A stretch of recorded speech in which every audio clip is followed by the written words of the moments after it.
برادر من چرا جواب دختر مردم رو نمیدی؟ حالا 4 تا عکس لباس مجلسی گذاشته. به خدا دوره این کارا دیگه تموم شده.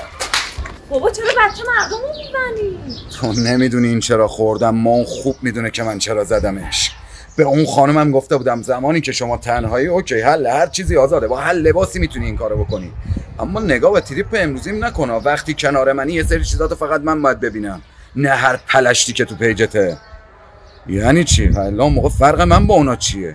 وقتی وارد رابطه شدی باید یه سری چیزا فقط واسه یه نفر باشه. خواهر من، خندیدنت، دیدنت، صدات، رفتنت، اومدنت، منم میتونم لخ استوری بذارم. نمیکنم این کارو چون فقط باید یه نفر ببینه، نه کل شهر.